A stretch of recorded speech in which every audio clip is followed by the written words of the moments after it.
Ada di Kampung Cikumpa, tepatnya di RT 4 RW 5, Kelurahan Sukmajaya, Kecamatan Sukmajaya, yang mana tadi terdapat laporan warga terkait pembunuhan dan Halo guys, balik lagi dalam channel gua. Guys, hari ini gua akan menceritakan tentang kasus pembunuhan seorang mahasiswi yang dilakukan oleh kekasihnya sendiri di dalam sebuah rumah kontrakan.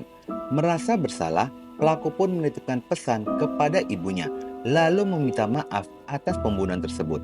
Seperti apa kronologi kisah pada kasus ini? Yuk kita simak videonya.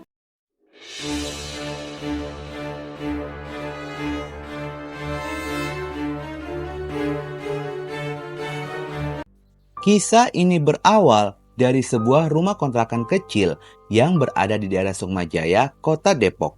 Tepatnya di Jalan Belakus Gang Haji Daud, nomor C18A1, RT 04 RW 05, Sukmajaya, Kota Depok, Jawa Barat. Di kontrakan tersebut, tinggallah seorang anak laki-laki bernama Akrigian Abi Rama alias Abi berusia 20 tahun dan seorang ibu bernama Federica Theodora atau biasa dipanggil Vina berusia 45 tahun. Rumah kontrakan itu pun baru saja mereka tempati sekitar 2 bulan lamanya. Abi merupakan seorang mahasiswa yang pada saat ini pun sedang menjalani perkuliahan jurusan perhotelan, sedangkan sang ibu Vina merupakan seorang single parent yang bekerja di salah satu mall daerah Depok. Vina adalah seorang ibu yang merangkap menjadi sosok ayah lantaran suaminya telah meninggal dunia 1 tahun yang lalu. Terungkapnya kasus ini berawal dari sebuah pesan singkat yang dikirimkan oleh Abi kepada ibunya. Pada hari Kamis tanggal 18 Januari 2024 pada jam 5 sore. Pesan singkat itu berisikan, "Bu, saya mau pergi jauh, maafkan saya. Itu di kamar ada perempuan yang sudah meninggal dunia, saya cekik." Mendapati hal tersebut, Vina pun sangat terkejut dan tidak percaya apa yang telah dikatakan oleh anaknya. Dia pun yang tengah bekerja langsung bergegas pulang menuju rumah kontrakannya. Berselang 15 menit kemudian, Vina pun tiba di rumah kontrakan. Dirinya segera masuk ke dalam rumah dan menuju kamar anaknya mencari perempuan yang dimaksud oleh Abi. Saat pintu kamar terbuka, Vina menemukan sosok perempuan muda yang sudah tergeletak dan terikat di dalam kamar. Saat itu, Vina sempat memastikan kondisi perempuan tersebut dengan menggoyang-goyangkan badannya. Namun, tidak ada respon yang membuatnya sangat yakin jika perempuan tersebut telah meninggal dunia. Vina sebagai seorang ibu tidak percaya dengan apa yang telah diperbuat oleh anaknya. Dengan perasaan hancur diliputi rasa kepanikan, Vina pun segera menuju Polsek Sukmajaya dan melaporkan kejadian itu kepada pihak kepolisian. Vina melaporkan jika pelaku dari pembunuhan tersebut adalah anaknya sendiri, yaitu Abi. Polisi yang mendapatkan laporan segera berkoordinasi dengan tim Inafis Polres Metro Depok dan langsung menuju ke lokasi untuk melakukan olah TKP rumah kontrakan. Setibanya di sana, polisi menemukan sosok perempuan muda berada di dalam kamar dengan kondisi terikat dan sudah dalam keadaan tidak bernyawa. Hasil identifikasi tubuh luar korban ditemukan adanya lebam pada bagian leher. Warga sekitaran pun dikejutkan dengan kedatangan polisi dan baru mengetahui jika baru saja terjadi pembunuhan di dalam rumah kontrakan itu. Kabar itu pun langsung membuat gempar lingkungan sekitar yang membuat warga berdatangan memadati sekitaran rumah kontrakan dari Vina untuk melihat proses evakuasi tubuh korban. Tubuh korban segera dievakuasi dibawa menuju Rumah Sakit Polri Kramat Jati untuk dilakukan otopsi. Pada sisi lainnya, setelah melakukan proses olah TKP, polisi mengamankan sebuah sepeda motor dan juga sebuah helm yang diduga milik korban. Polisi melakukan proses identifikasi dan pendalaman informasi terkait wanita muda tersebut. Setelah dilakukan pengecekan lebih detail lagi, identitas dari korban pun berhasil terungkap dan korban ini bernama Kayla Rizky Andini berusia 20 tahun, seorang mahasiswi Gunadarma yang beralamat di RT 02 RW 09, Kelurahan Mampang, Kecamatan Pancoran Mas, Kota Depok. Korban Kaila ini biasa dipanggil Neng di dalam keluarganya. Dikenal sebagai sosok anak yang baik, penurut, dan polos.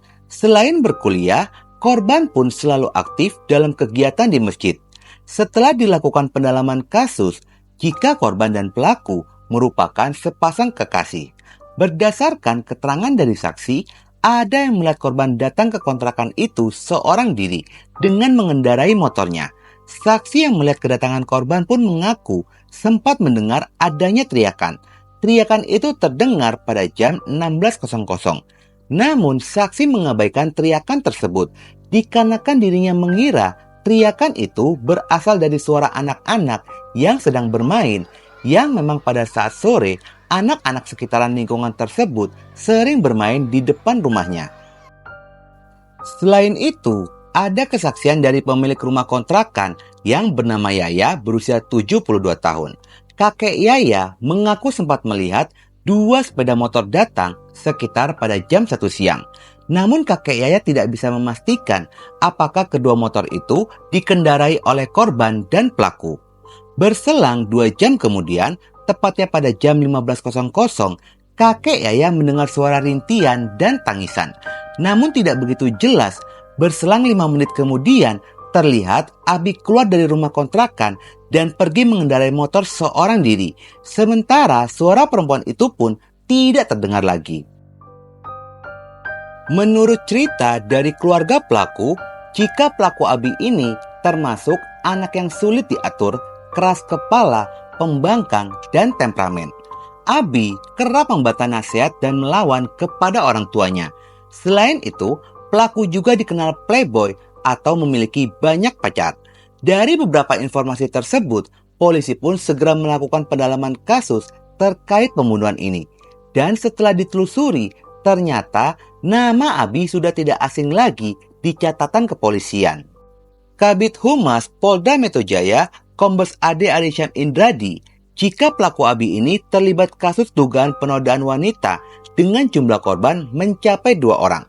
Di antaranya korban tersebut ada yang berusia di bawah 18 tahun, bahkan diketahui ada yang sedang hamil 9 bulan dan sedang persiapan melahirkan. Kasus tersebut pun telah dilaporkan ke Polres Metro Depok pada tanggal 3 Januari 2024 yang lalu.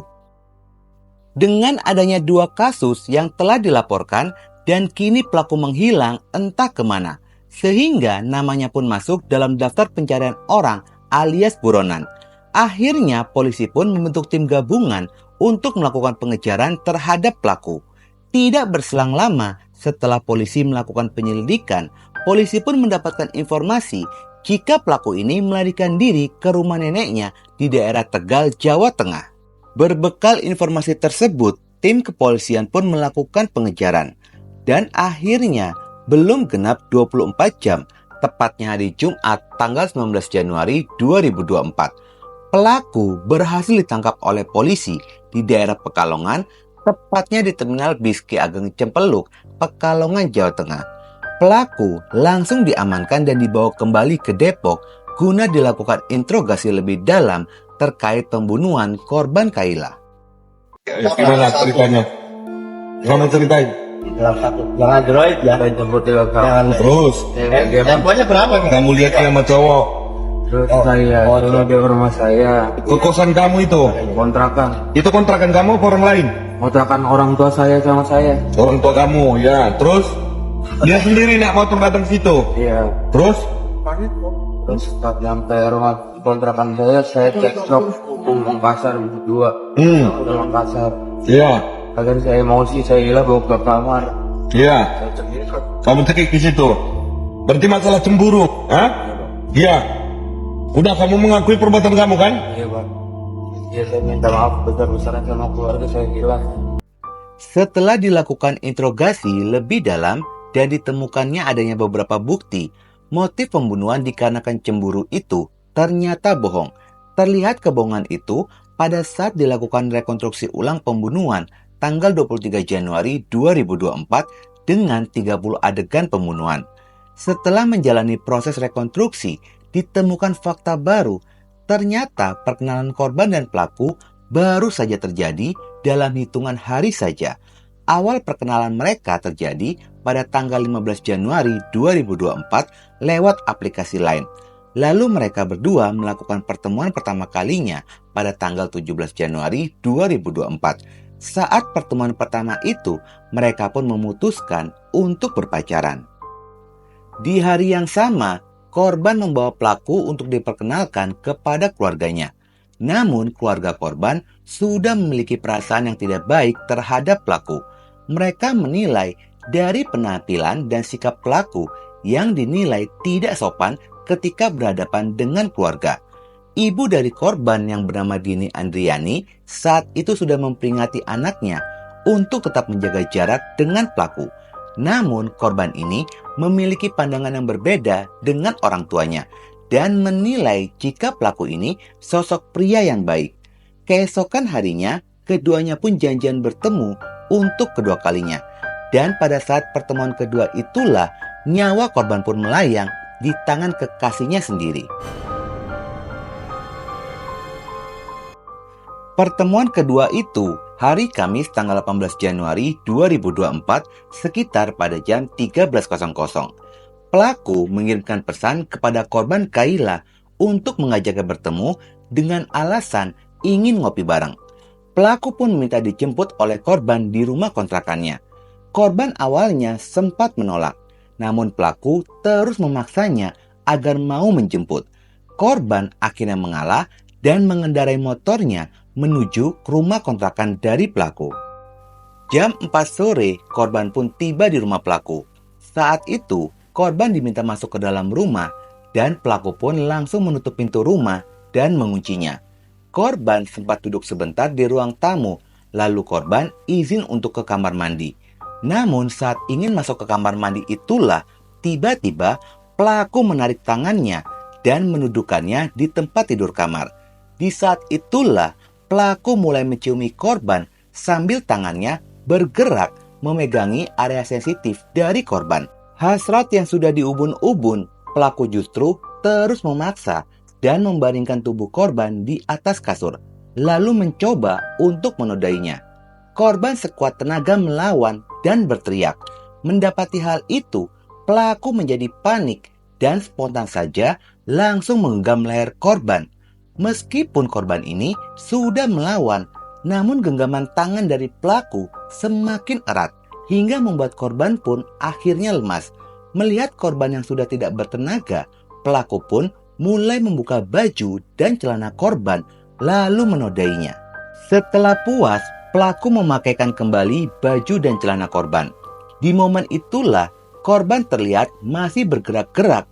Pelaku yang khawatir korban akan sadar dan melawan akhirnya mengikat tangan dan kaki korban menggunakan sarung bantal, lalu menutupi tubuhnya dengan selimut. Pelaku sempat mengambil barang-barang milik korban seperti ponsel dan dompet, lalu dia pun kabur meninggalkan korban menuju rumah neneknya, hingga akhirnya pelaku berhasil ditangkap. Selain fakta pembunuhan, polisi pun menemukan kumpulan video esek-esek di dalam ponsel milik pelaku, yang diduga pelaku ini kecanduan film dewasa yang mendorong hasratnya tidak terkendali hingga 3 korban menjadi korban penodaan dan salah satunya dibunuh.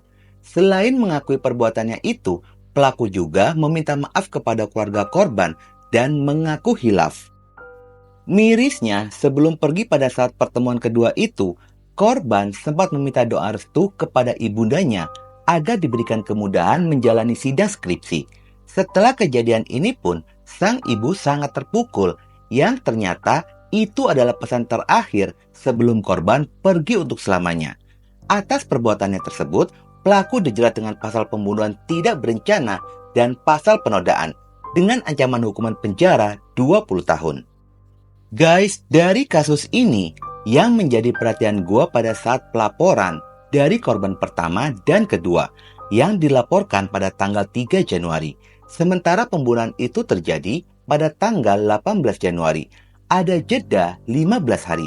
Sangat disayangkan seandainya pihak kepolisian bergerak cepat, sangat mungkin penodaan dan pembunuhan pada korban ketiga ini bisa tidak terjadi.